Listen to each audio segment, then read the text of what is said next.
नमस्कार दोस्तों, मेरा नाम है राहुल दौरे और मैं स्वागत करता हूं एग्री रूट्स एकेडमी के इस यूट्यूब मंच पर, जिस पर हम विभिन्न विषयों के महत्वपूर्ण तथ्यों, जानकारियों का अध्ययन करते हैं और आपको नई नई जानकारियाँ उपलब्ध कराते हैं। इसी के अनुक्रम में आज हम पढ़ेंगे हिंदी वर्णमाला। मनुष्य अपने मनोभावों विचारों को व्यक्त करने के लिए जिन ध्वनि संकेतों का प्रयोग करता है, उस मूल ध्वनि को जिसका हम खंडन नहीं कर सकते, जब उसको उच्चारित किया जाता है या बोला जाता है तो उसे अक्षर कहते हैं। जब उसी मूल ध्वनि को हम एक लिपिबद्ध कर देते हैं, एक लिपि चिन्ह दे देते हैं, तो उसे वर्ण कहा जाता है। जब विभिन्न वर्णों को एक क्रमबद्ध तरीके से, सुव्यवस्थित तरीके से सजा दिया जाता है, तो उस क्रमबद्ध समूह को वर्णमाला कहते हैं। हिंदी वर्णमाला मुख्य रूप से दो भागों में बांटी गई है, स्वर और व्यंजन वर्ण। हिंदी वर्णमाला में कुल 52 वर्ण हैं, 52 वर्ण हैं।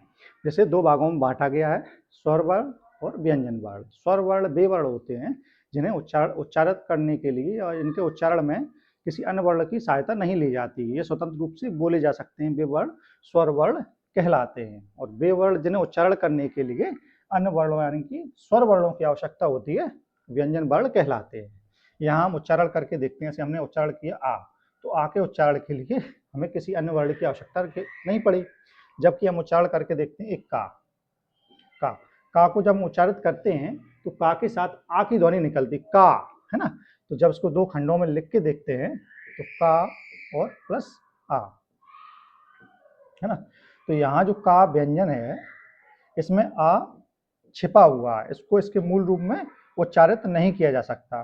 का वर्ण जो है इसका मूल रूप का हलंत सहित होता है ना। ये इसका उच्चारण बिना स्वर के नहीं कर सकते। इसी प्रकार से अन्य जो व्यंजन वर्ण होते हैं उनका उच्चारण बिना स्वर वर्णों की सहायता से नहीं किया जा सकता। अर्थात हम समझे, वे वर्ण जिनका उच्चारण करने के लिए हमें अन्य वर्णों की आवश्यकता नहीं पड़ती है, वे स्वर वर्ण कहलाते हैं।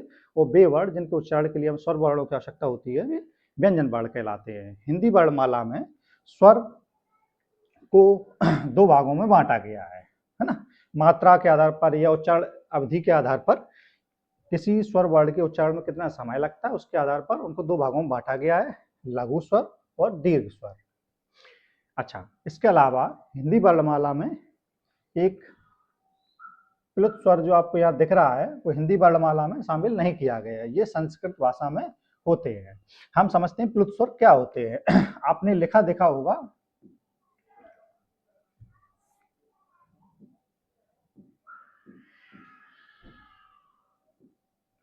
आप इसका उच्चारण करें। इसका उच्चारण किया जाएगा ओम, है ना। यहाँ क्या ये तीन जो बना हुआ है, अर्थात ये एक प्लुत की मात्रा है ना। प्लुत जो होता है उसका उच्चारण अवधि जब बढ़ाई जाती है, किसी स्वर की जब उच्चारण अवधि बढ़ा देते हैं तो उसको इस प्रकार से लिखा जाता है ना। उसका उच्चारण ओम करते हैं, ऐसे राम लिखें अपन, है ना।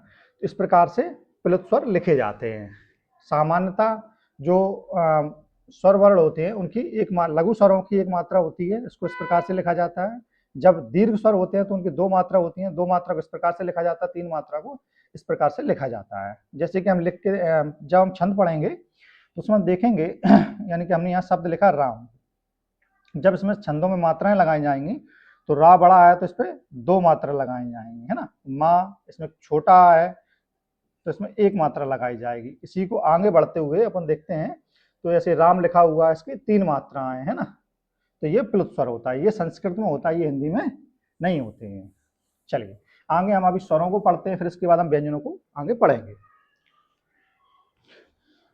हमने समझा वर्णों के व्यवस्थित या क्रमबद्ध समूह को वर्णमाला कहते हैं, तथा स्वर वर्णों को मुख्य रूप से दो भागों में बांटा गया है, लघु स्वर, ह्रस्व स्वर, मूल स्वर या एक मात्रिक स्वर।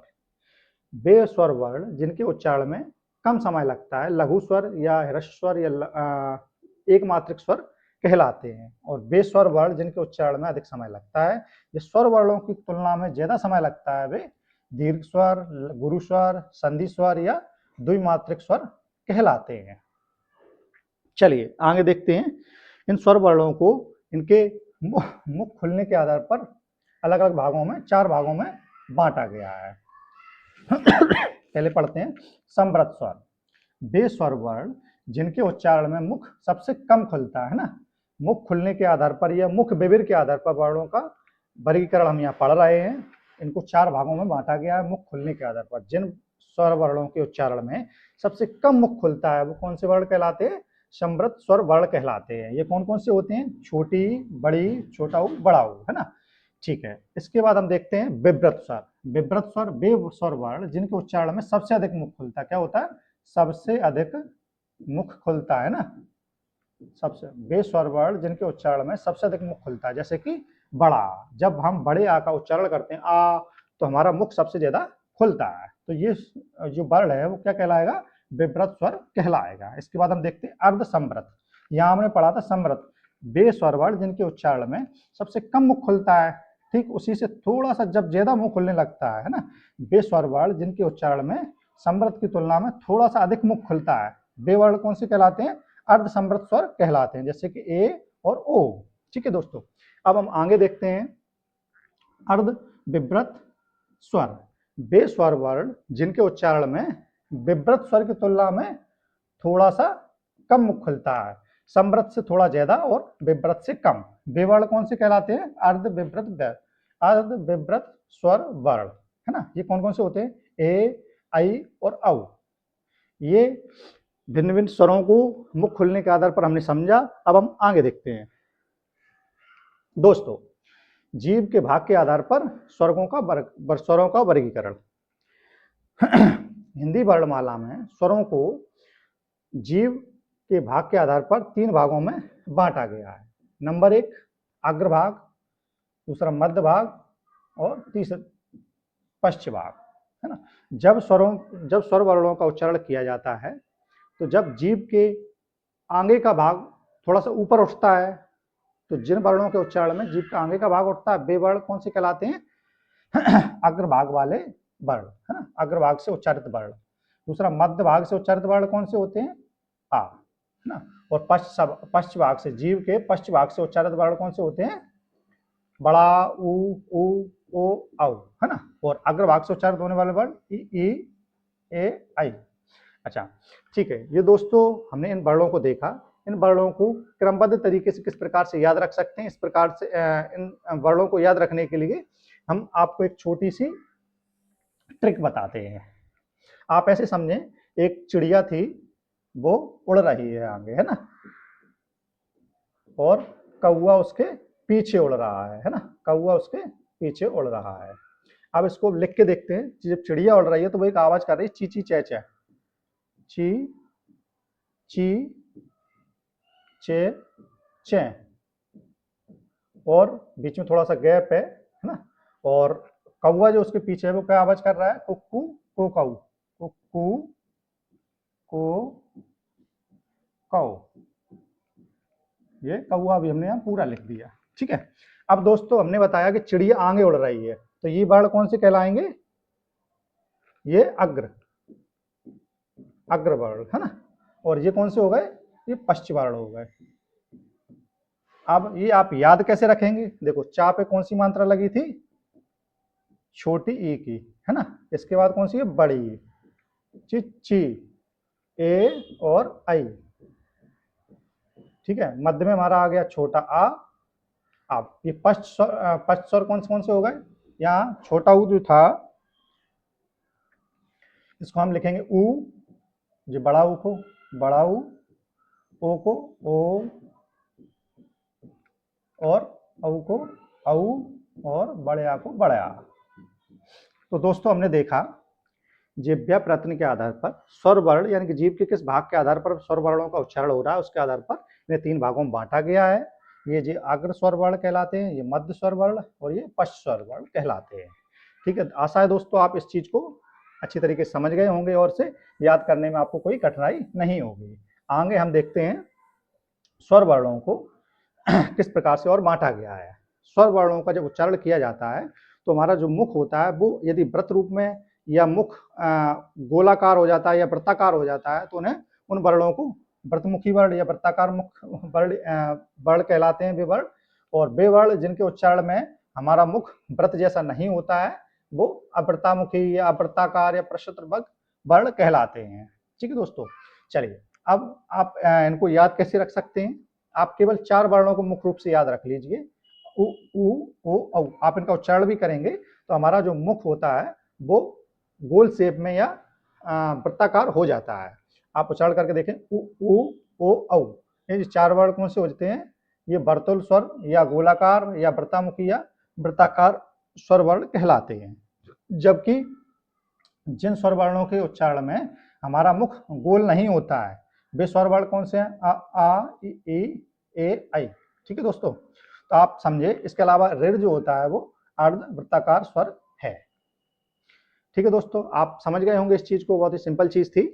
चलिए दोस्तों, हम आगे देखते हैं। उच्चारण के आधार पर स्वरों के 6 भेद होते हैं। जो अब स्वर वर्णों को हम पढ़ रहे हैं, जिनका हम उच्चारण करते हैं, हमारे हिंदी वर्णमाला में स्वरों के मुख्य रूप से 5 उच्चारण स्थल होते हैं। जैसा कि हमने अभी देखा, कौन कौन से उच्चारण स्थल होते हैं? कंठ, तालु, मूर्धा, दंत और ओष्ठ। अब ये कैसे कैसे होते हैं ये समझते हैं। यहाँ हम देख रहे हैं कि हमारा जो गला होता है, यानी कंठ जो होता है उसको गला बोलते हैं ना। जो गले के जो गला का हिस्सा होता है जहाँ से ध्वनि उत्पन्न होती हैं वो कंठ होता है ना। उसके पश्चात जो हमारी जीभ होती है उसके ऊपर का जो भाग होता है ये तालु कहलाता है ना, तालु। और इससे जो कंठ से जो वर्ण बोले जाएंगे वो कंठे कहलाएंगे, है ना। और तालु यानी कि जीभ के ऊपर का हिस्सा, ये जो थोड़ा सा पीछे साइड का हिस्सा, ये तालु कहलाता है। इससे जो वर्ण उच्चारित होंगे वो तालव्य कहलाएंगे, है ना। इसी प्रकार से जो दांत या मसूड़ों के थोड़ा सा पीछे का जो हिस्सा है वो मूर्धा कहलाएगा। इनसे जो वर्ण उच्चारित होते हैं वो मूर्धन्य कहलाते हैं, है ना। ठीक है, इसी प्रकार से जो दांतों की सहायता से उच्चारित होंगे वो दंत वर्ण कहलाएंगे, है ना। और ओठों की सहायता से जो उच्चारित होंगे वो ओष्ठ वर्ण कहलाएंगे। ठीक है दोस्तों, अब हम देखते हैं जो हमारे स्वर वर्ण थे उनको 6 भागों में किस प्रकार से बांटा गया है। कंठ छोटा, आप अच्छा इनको याद रखने के लिए आप एक क्रम भी याद रख सकते हैं। दोस्तों देखिए, आपको हमने बताया सबसे पहले जिस प्रकार से हमें हिंदी वर्णमाला का एक क्रम पता है, छोटा, बड़ा, छोटी, बड़ायु, ऋ, छोटा ऊ, बड़ा ऊ, ए, ऐ, ओ, औ। ठीक इसी प्रकार से आप इस क्रम को याद रखें, है ना। सबसे पहले आता है कंठ, तालु, मूर्धा, दंत, ओष्ठ, है ना। फिर और आगे भी आते हैं, तो हम इनको देखते हैं। सबसे पहले जब हम वर्णमाला पढ़ते हैं, वर्णमाला में सबसे पहले आता है छोटा फिर बड़ा। तो ये उच्चारण स्थान का कौन सा है? कंठ। ये कहाँ से उच्चारित होते हैं? कंठ से। तो इन्हें क्या कहा जाता है? कंठ स्वर, है ना। तो उसके बाद आता है छोटी, बड़ी। इनका उच्चारण स्थान क्या है? तालु। ये तालव्य वर्ण कहलाते हैं। फिर ऋ, ये मूर्धन्य स्वर है। जबकि छोटा ऊ, बड़ा, अच्छा हमारी वर्णमाला में जो स्वर होते हैं वो दंत से उच्चारित नहीं होते हैं। इस कारण से कोई भी स्वर दंत स्वर नहीं है ना। इसके बाद कौन सा आता है? ओष्ठ स्वर। ओष्ठ स्वर कौन कौन से हैं? छोटा ऊ, बड़ा ऊ। अब हम देखते हैं कंठ तालव्य स्वर। ये हमने अभी नहीं पढ़ा था, देख लेते हैं। ए और आई जो है ऐसे एक हम टुकड़ों में तोड़ते हैं, तो ये किससे मिलकर बना होता है? आ और ई से, है ना। अब हम देखते हैं आ जो है वो कौन सा स्वर है? आ जो है वो कंठ स्वर है। और ई जो है वो कौन सा स्वर है? तालव्य। आ कंठ स्वर है और ई तालव्य स्वर है। तो यानी कि दोनों को मिला दिया जाए तो कंठ तालव्य, यानी कि ए और आई जो है वो क्या हो गए? कंठ तालव्य स्वर हो गए, है ना, कंठ तालव्य। जबकि हम ओ को देखते हैं, जब ओ को यहाँ हम 2 टुकड़ों में तोड़ेंगे तो यहाँ आएगा आ और यहाँ आएगा ऊ या बड़ा ऊ, है ना। ठीक है, तो हम यहाँ देखते हैं आ जो है वो कंठ में आता है और ऊ जो है छोटा ऊ या बड़ा ऊ, ये किस में आते हैं? ये ओष्ठ में आते हैं। इस प्रकार से ओ और औ जो है वो कंठोष्ठ होते हैं। तो दोस्तों हमने देखा हमारे जो स्वर वर्ण हैं वो उच्चारण स्थान के आधार पर 6 भागों में इनको बांटा गया है। चलिए दोस्तों हम आगे पढ़ते हैं। आप इनको याद इस प्रकार से रख सकते हैं। सबसे पहले यहाँ से हमने जो क्रम बताया था वर्णों को याद रखने का या उच्चारण का, कंठ सबसे पहले वर्णों का उच्चारण करते हैं कंठ से, है ना। कंठ जो कौन कौन से आए थे? छोटा, बड़ा। फिर इसके बाद आता है तालु, है ना, जो स्वतंत्र रूप से बोले जा रहे हैं। फिर ये 2 स्वर स्थलों के उच्चारण मिलाने से उच्चारित हो रहे हैं वो उनको बाद में पढ़ेंगे। सबसे पहले कंठ, फिर दूसरा देखते हैं तालु, तालु में छोटी बड़ी, है ना। फिर मूर्धा में रिर, है ना, तीसरा। चौथा में दंत, इसमें कोई भी स्वर नहीं है। फिर पांचवे में आता है ओष्ठ, है ना, छोटा ऊ बड़ा ऊ। या इसको क्रम हटा देते हैं याद रखने के लिए, इसको कर देते हैं अपन चौथा नंबर, है ना। फिर इतना हो गया। इसके बाद आते हैं पांचवें नंबर कंठ, ऊ के बाद ए आई, कंठ तालव्य। कंठ प्लस तालु की सहायता से बोले जाएंगे वो क्या कहलाएंगे, कंठ तालव्य, है ना। ठीक है, इसके बाद फिर ए आई के बाद आता है ओ ओ, ये कौन सा नंबर हो गया, छठवा। ओ औ, ये किस किस की सहायता से बोले जाएंगे, ओष्ठ और कंठ। तो इस प्रकार से दोस्तों जो हमारे स्वर वर्ण हैं उनको हमने उच्चारण स्थान के आधार पर कहां कहां से वो उच्चारित होते हैं इसको समझा। चलिए दोस्तों, अब हम सीखेंगे हिंदी वर्णमाला के व्यंजन। व्यंजन वर्ण जैसा कि हमने बताया, हिंदी वर्णमाला में जो व्यंजन वर्ण होते हैं वो स्वतंत्र रूप से नहीं बोले जा सकते, इन्हें उच्चारण करने के लिए स्वर वर्णों की आवश्यकता होती है।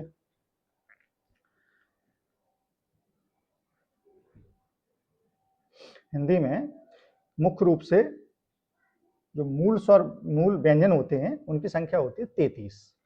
इसमें कैसे कैसे व्यंजन वर्ण कौन कौन से आते हैं, इसमें ये 25 वर्गीय व्यंजन आते हैं, है ना। इन्हें वर्गों में विभक्त किया गया। वर्ग कौन कौन से होते हैं, का वर्ग। इनकी इस वर्ग का पहला अक्षर कौन सा है, का।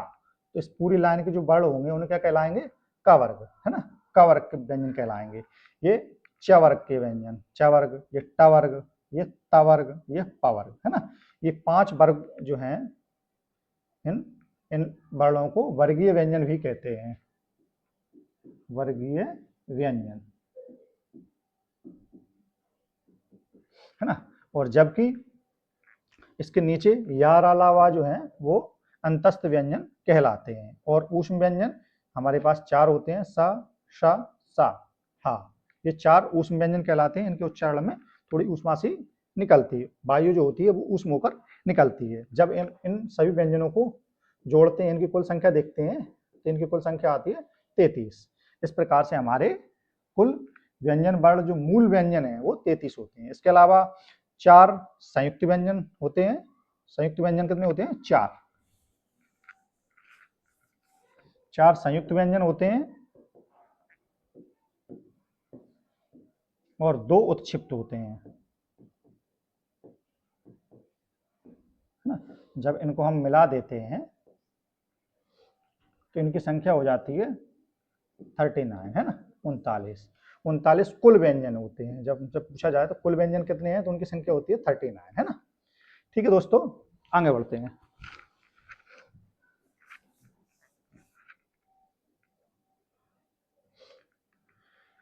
अब हम पढ़ेंगे दोस्तों व्यंजनों का वर्गीकरण। व्यंजन वर्ण हम समझ गए, वे वर्ण जिनके उच्चारण के लिए अन्य वर्णों की आवश्यकता होती है, स्वतंत्र रूप से नहीं बोले जा सकते, व्यंजन वर्ण कहलाते हैं। अब हम इनके उच्चारण के स्थान के आधार पर इन व्यंजन वर्णों को समझेंगे। जैसा कि मैंने आपको अभी बताया, ये हमारा कंठ होता है, फिर तालु, फिर मूर्धा, फिर दंत, फिर ओष्ठ, है ना। इसी क्रम से जब वर्णमाला को आप याद करेंगे, है ना, यहाँ जब का सबसे पहले आता है का वर्ग, है ना। सबसे पहले अपन क्या पढ़ते हैं, का वर्ग। जब व्यंजनों को हम पढ़ते हैं तो सबसे पहले पढ़ते हैं का वर्ग। तो सबसे पहले क्या आएगा, का वर्ग, का वर्ग यानी का वर्ग वाले सभी वर्ण, का, खा, गा, घा, या। फिर आएगा च वर्ग, क्या आएगा, च वर्ग। फिर ट वर्ग, फिर त वर्ग, फिर प वर्ग, है ना। तो जब व्यंजनों को आप याद रखेंगे तो इसी क्रम से याद रखें तो आपको उनका क्रम भी याद हो जाएगा। क वर्ग सबसे पहले कंठ से उच्चारित होंगे, च वर्ग तालु से, ट वर्ग मूर्धन से, और ये त वर्ग वाले जो होते हैं वो दंत और ये ओष्ठ की सहायता से बोले जाएंगे, ओष्ठ वर्ण कहलाए।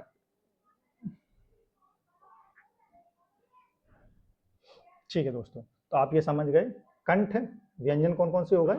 ये का वर्ग वाले जो व्यंजन हैं वो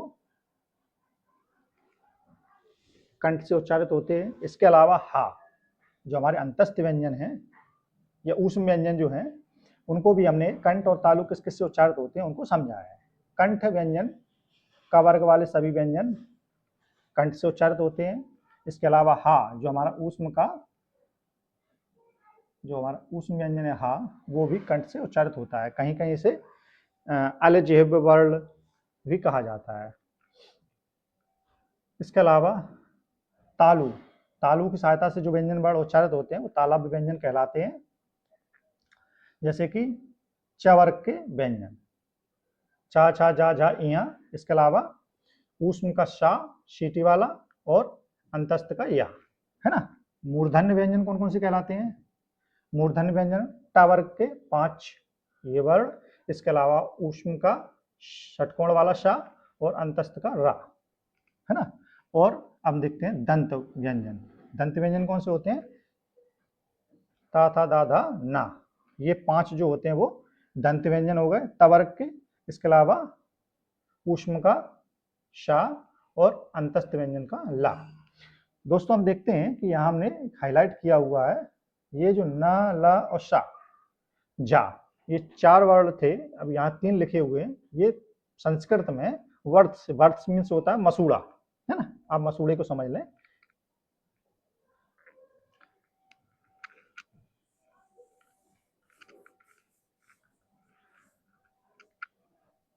यहाँ ये जो दांत होते हैं, दांत के ऊपर जो मसूड़े वाला हिस्सा होता है ये वर्ड्स कहलाता है। क्या कहलाता है? वर्ड्स।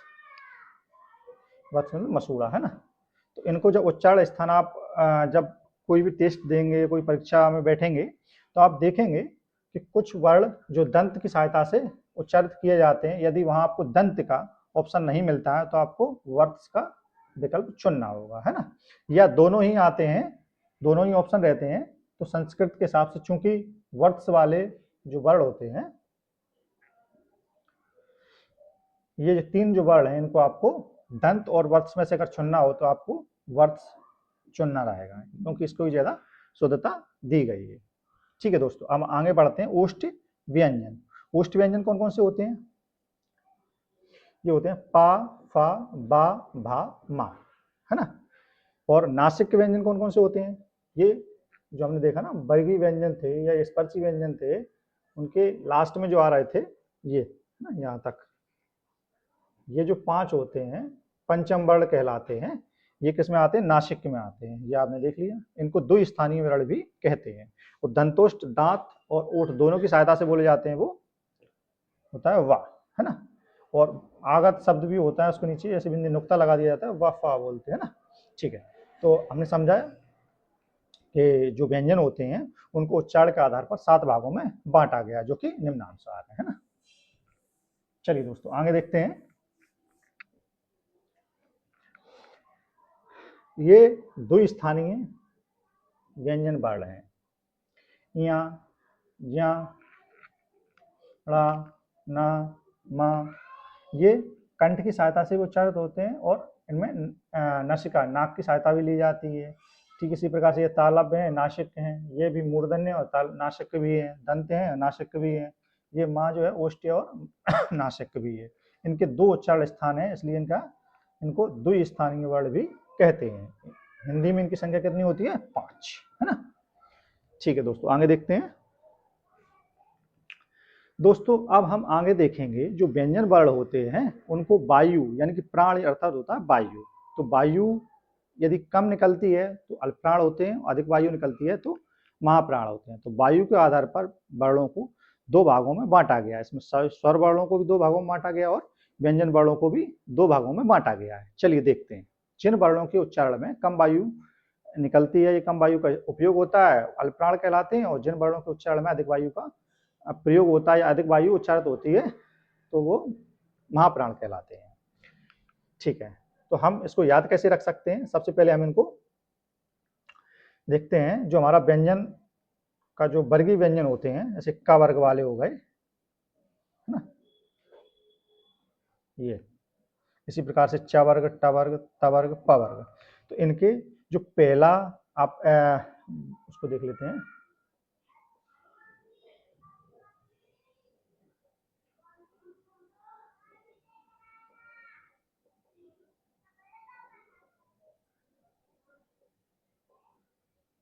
दोस्तों, जो हिंदी वर्णमाला है उसमें जो वर्गीय व्यंजन है ना, ये वर्ग व्यंजन हो गए। इसमें पहला, ये प्रत्येक वर्ग का पहला, तीसरा और पांचवा, है ना, पहला, तीसरा, पांचवा, ये वर्ण क्या कहलाते हैं? ये अल्प प्राण कहलाते हैं। इनके उच्चारण में क्या होता है? इनके उच्चारण में कम वायु का प्रयोग होता है। ये क्या कहलाते हैं? अल्प प्राण। और वे वर्ण जिनके उच्चारण में अधिक वायु का प्रयोग होता है वो महाप्राण कहलाते हैं। महाप्राण कौन कौन से वर्ण हैं? प्रत्येक वर्ग का, ये जो वर्गीय व्यंजन है इसका दूसरा और चौथा, है ना, इनका जब उच्चारण किया जाता है तो इसमें अधिक वायु लगती है, इनको महाप्राण कहा जाता है। ठीक है दोस्तों।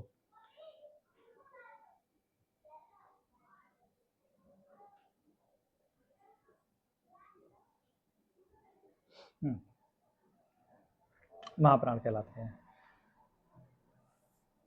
ये वर्गीय व्यंजन आपने समझा। तो वर्गीय व्यंजन में पहली लाइन खड़े में, तीसरी लाइन और पांचवी, ये क्या कहलाते हैं? अल्प प्राण। और जबकि दूसरी और चौथे ये क्या हुए? महाप्राण। तो इनकी संख्या हमने देख ली, एक वर्ग के 3 व्यंजन ये हो गए, इस प्रकार से 3 3 3 ये हो गए 15 वर्ण ये हो गए, है ना। और इसके अलावा यार अलावा जो हमारे अंतस्थ व्यंजन थे उनकी संख्या होती है 4 वर्ण ये हो गए। और इसके अलावा जो स्वर वर्ण होते हैं हमारे 11, सभी स्वर, सभी जितने भी 11 स्वर वर्ण हैं वो किसमें आते हैं? ये अल्प प्राण के अंतर्गत आते हैं। तो इनकी संख्या भी हम इसमें ऐड कर देते हैं तो कुल संख्या हो जाती है 30, है ना। 15 ये, 4 19 और 11 30, तो कुल अल्प प्राण वर्ण हो गए 30। ठीक है, इसी प्रकार से आगे देखते हैं महाप्राण। वे वर्ण जिनके उच्चारण में अधिक वायु निकलती है या अधिक वायु का प्रयोग होता है वो महाप्राण वर्ण कहलाते हैं। प्रत्येक वर्ग का दूसरा और चौथा, है ना, प्रत्येक वर्ग का दूसरा जो वर्गीय व्यंजन है ना, ये इनका दूसरा और चौथा जो वर्ण है वो महाप्राण में अंतर्गत आता है। और हमारे जो ऊष्म व्यंजन है सा, शा, शा और हा, ये चारों वर्ण किसके अंतर्गत आते हैं? महाप्राण के अंतर्गत आते हैं। तो इनकी संख्या कुल कितनी होती है? 14। ठीक है दोस्तों, हमने समझा प्राण यानी कि वायु के आधार पर वर्ण कितने प्रकार के होते हैं। इस प्राण या वायु के आधार पर वर्ण 2 प्रकार के होते हैं, अल्प प्राण और महाप्राण, इनको हमने समझा। दोस्तों आगे देखते हैं, घोषत्व, नाद या गूंज, झंकार के आधार पर जब वर्णों को हम उच्चारित करते हैं तो हमारी स्वर तंत्रियों में कंपन उत्पन्न होता है। यदि कंपन उत्पन्न होता है, अधिक उत्पन्न होता है, तो वे वर्ण घोष वर्ण या सघोष वर्ण कहलाते हैं। और जिन वर्णों के उच्चारण में स्वर तंत्रियों में कंपन उत्पन्न नहीं होता है या नाद या घोष उत्पन्न नहीं होता है वो अघोष वर्ण कहलाते हैं। इनको हम कैसे समझ सकते हैं? जो हमारी वर्णमाला है उसमें जो वर्गीय व्यंजन है ना, ये क वर्ग वाले हो गए, च वर्ग वाले, ट वर्ग, त वर्ग, प वर्ग, ये जो वर्गीय व्यंजन है उस वर्गीय व्यंजनों का प्रथम वर्ण, है ना, क वर्ग हो गया, और दूसरा वर्ग ख वर्ग, चा छा, टा ठा, ता था, पा फा, है ना। तो इस प्रकार से प्रत्येक जो वर्गीय व्यंजनों का पहला और दूसरा वर्ण इसमें आता है अघोष वर्ण, अघोष व्यंजन वर्ण कहलाते हैं। इनकी संख्या ये हो गई 10, है ना। ये जो स्पर्शी व्यंजन थे या वर्गीय व्यंजन थे उसमें से 10 हो गए। इसके अलावा तीनों शा, शा, सा, सा, ये तीनों व्यंजनों को मिला लिया जाए तो इनकी कुल संख्या हो जाती है 13। तो हमारे पास अघोष व्यंजन जो होते हैं उनकी संख्या कुल कितनी होती है? 13, है ना। अघोष ध्वनियों की, वर्णों की संख्या कुल, जो व्यंजन और स्वर दोनों को मिला लिया जाए, क्योंकि इसमें अघोष में स्वर वर्ण नहीं आते हैं। अब सघोष वर्ण, जिनके उच्चारण में, जिन वर्णों के उच्चारण में स्वर तंत्रियों में कंपन उत्पन्न होता है, घोष उत्पन्न होता है, उन वर्णों को सघोष वर्ण या घोष वर्ण कहते हैं। प्रत्येक वर्ग का तीसरा, चौथा और पांचवा, तीसरा, चौथा और पांचवा, ये जो वर्ण होते हैं ये किसके अंतर्गत आते हैं? ये सघोष वर्ण या घोष वर्ण कहलाते हैं। इनकी कुल संख्या होती है 15, ये स्पर्शी व्यंजनों के हिसाब से, है ना। फिर इसमें जो अंतस्थ व्यंजन होते हैं या, रा, ला, वा, इन चारों को इसमें जोड़ दिया जाता है, ये अंतस्थ व्यंजन हो जाते हैं। इसके अलावा ऊष्म का हा इसमें जोड़ दिया जाता है तो इसकी संख्या और बढ़ जाती है। फिर जितने भी सभी स्वर 11 होते हैं वो मूल सभी स्वर 11 स्वर सघोष में अंतर्गत, सघोष के अंतर्गत आते हैं। तो इस प्रकार से इनकी संख्या हो जाती है 31। ठीक है दोस्तों, हमने समझा जो हमारी वर्णमाला में घोष या अघोष वर्ण कौन से होते हैं, उन्हें किस प्रकार से परिभाषा दी गई या किस प्रकार से उनका विभाजन किया गया और किस सघोष वर्ण कितने होते हैं, अघोष वर्ण कितने होते हैं, अघोष वर्ण या सघोष वर्ण कितने होते हैं। चलिए दोस्तों आगे देखते हैं। प्रयत्न के आधार पर जब हम विभिन्न वर्णों का उच्चारण करते हैं तो उनको जो वायु का स्पर्श होता है उसके आधार पर अलग अलग भागों में 8 भागों में बांटा गया है। सबसे पहले पढ़ते हैं स्पर्शी व्यंजन। स्पर्शी व्यंजन या वर्गीय व्यंजन कितने होते हैं? वे व्यंजन जिनका उच्चारण करते समय मुखांग पूर्णतः स्पर्श करते हैं, हमारे मुखों के जो भिन्न भिन्न अंग होते हैं वो स्पर्श करते हैं वायु के साथ में, तो वो स्पर्शी व्यंजन कहलाते हैं। इनकी संख्या कितनी होती है? 25। आपको जैसे कि याद है क वर्ग अभी बताया था, क वर्ग, च वर्ग, ट वर्ग, त वर्ग और प वर्ग। हर वर्ग में 5 वर्ण होते हैं, तो इनकी संख्या कितनी होती है? 25। अब आप इनको लिख के देखेंगे तो इन हर लाइन में 5 5 5 होते हैं, तो एक वर्ग बन जाता है ना। ऐसे में भी 5 होते हैं और ऐसे में भी 5 5 होते हैं, तो चूंकि ये वर्ग बनाते इस कारण से ना वर्गीय व्यंजन भी कहा जाता है ना। इसके अलावा स्पर्श संघर्षी। स्पर्श संघर्षी कौन कौन से होते हैं?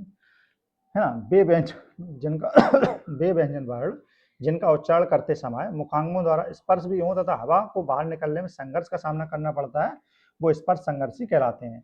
अगर हम केवल संघर्षी या ऊष्म व्यंजन वर्णों की बात करें तो वो होते हैं शा, शा, शा और हा, है ना, ये ऊष्म होती है, ऊष्म या संघर्षी। लेकिन स्पर्श जब शब्द उसमें जोड़ जाता है तो जो स्पर्शी व्यंजन है 25 उसमें से हमें बताने होते हैं। तो ये 4 जो वर्ण होते हैं ये स्पर्श संघर्षी व्यंजन वर्ण कहलाते हैं। अंतस्थ वे ध्वनियां जिनका उच्चारण करते समय मुखांग आंशिक रूप से स्पर्श करते हैं, इन्हें हम अंतस्थ व्यंजन कहते हैं। इनकी संख्या क्या होती है? 4। कौन कौन से होते हैं? या, रा, ला और वा, है ना। अब अंतस्थ व्यंजन में जो अर्ध स्वर बोलते हैं या सेमी वोवेल, 2 स्वर होते हैं या और वा। जब हम अयादि